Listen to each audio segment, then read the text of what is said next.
Pessoal, essa não deu muitas pistas. O aluno tinha que saber sobre a Revolução Cultural na China. Vamos lá.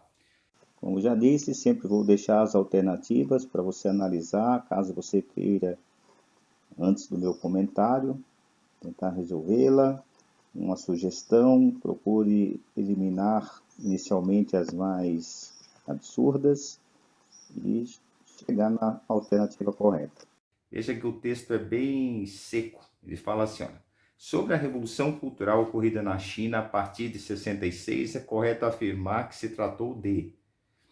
Bom, então aí requer usar uma estratégia diferente. Eu vou ter que relembrar para vocês o que foi a Revolução Chinesa, o que foi a Revolução Cultural. Depois a gente faz uma reflexão sobre as alternativas, certo? Sempre lembrando que você pode, se assim desejar, parar o vídeo e tentar ler antes do meu comentário, tudo bem? Então, olha, gente, o que foi a Revolução Chinesa? A Revolução Chinesa aconteceu em 1949 e tornou a China comunista, certo? Sob liderança de Mao Tse-tung.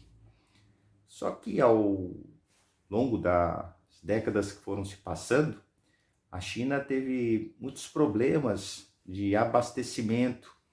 A população, você sabe, chinesa é muito grande, certo? Na época já estava em torno de 1 bilhão de habitantes. Então, para alimentar essa população, estava muito complicado, certo?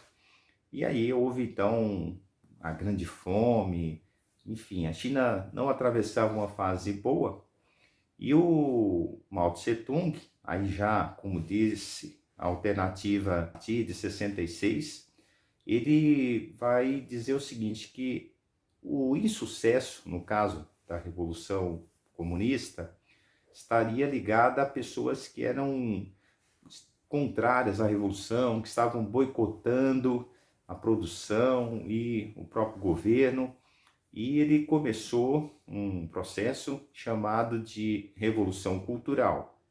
Então, como diz o nome, ele dizia que os jovens teriam então que promover, né, o reativar aqueles princípios da Revolução.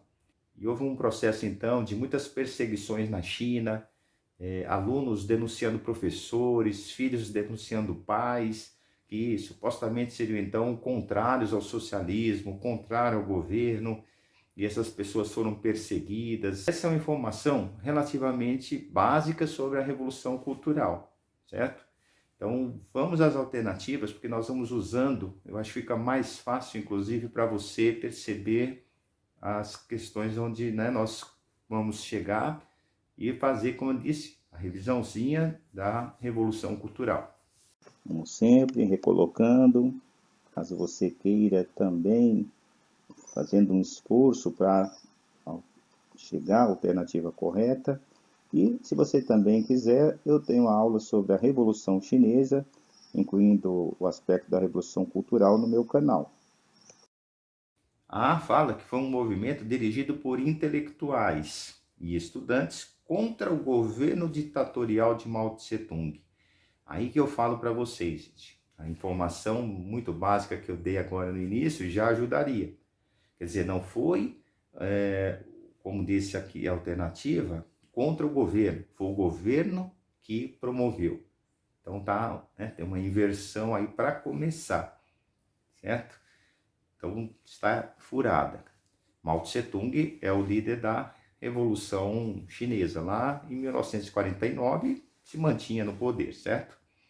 B fala que foi uma proposta encaminhada pelos camponeses em busca da retomada das raízes shintoístas da China imperial. Então, gente, aí como é muito confusa, né? Informações aí que não tem relação uma com a outra. Então, você tem que pensar, gente, esses camponeses, eles iriam promover uma reforma buscando raízes da China imperial, né? Não tem muito sentido, certo? Vamos ver assim, a reação dos intelectuais refratários ao regime comunista, que pretendia restaurar o mandarinato. Pessoal, aí é bem o que, né, nós discutimos na alternativa anterior. Há uma certa contradição, assim, intelectuais eles pretendiam restaurar o mandarinato, ou seja, a época dos mandarins, não cabe também, certo? Pelo histórico que nós sabemos dos intelectuais de uma forma mais geral, né? Óbvio que intelectuais têm de todos os matizes políticos, mas vamos lá. D. O expurgo de cunho anti-intelectualista, que recusava as influências ocidentais e soviéticas. Então estaria havendo um expurgo de cunho anti-intelectual. Então, vamos ver aí. Um processo que culminou nas reivindicações de livre pensamento e na abertura da China para o mercado. Olha, gente, se o aluno pensar na China mais moderna, mais atual, ele poderia estar propenso a acreditar que seria essa E. Só que tem uma questão, é muito precoce ainda. Essa abertura aconteceu a partir dos anos 70. Então, meados da década de 70 em diante, que houve essa abertura para o mercado. Então, também essa alternativa está furada. Essa questão, pessoal, ela tem uma certa dificuldade para um aluno que leu superficialmente. A D de dado fala assim, olha, expurgo de cunho anti-intelectualista, que recusava as influências ocidental e soviética. Foi um expurgo de cunho anti-intelectualista? Sim. Como eu disse no começo, meu pequeno resumo, eu falei para vocês, alunos denunciando professores. Então, então, nessa relação, você sabe então que é um cunho anti-intelectualista, certo? Um aluno, por exemplo, denunciando um professor, certo? Então, está colocando os intelectuais, no caso os professores, como pessoas contrárias ao regime, certo? Então, faz sentido.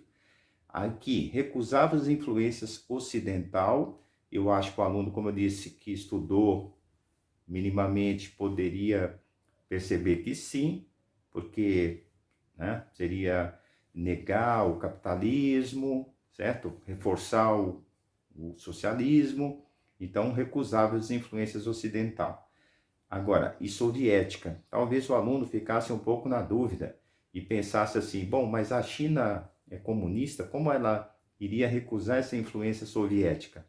É que quando você estuda, gente, o mundo socialista um pouco mais de perto, você, principalmente se tratando de União Soviética e China, embora ambos fossem socialistas, eles estiveram quase que, gente, à beira de uma guerra, certo? Isso tem vários aspectos, requeriria uma aula específica sobre o assunto, mas é mais ou menos assim. São dois pitbulls, certo? Do mundo socialista, e eles estão meio que disputando essa liderança no mundo socialista. Então eles se bateram de frente, tá? Então não tem essa harmonia, porque é socialista, porque é comunista, eram ali amiguinhos não, tá? Então fica atento a essa questão também. Então, pessoal, como eu disse, ela requeriria do aluno, para responder essa questão, um certo conhecimento desses aspectos. Mas veja, as outras estão meio que, quando nós fomos aqui analisando, você vê, certo? Nós eliminamos com relativa facilidade, a B e a C tinha uma certa semelhança nesse sentido da contradição da frase, certo? Então, e aí diz respeito mais a uma história mais recente da China, enfim, então daria para responder por eliminação também essa questão, certo? Mas eu reconheço que ela não é tão tranquila. O aluno teria que dominar ali minimamente um pouquinho da revolução, cultural da China, o que foi, e também lembrar desse conflito a China e a União Soviética, não é?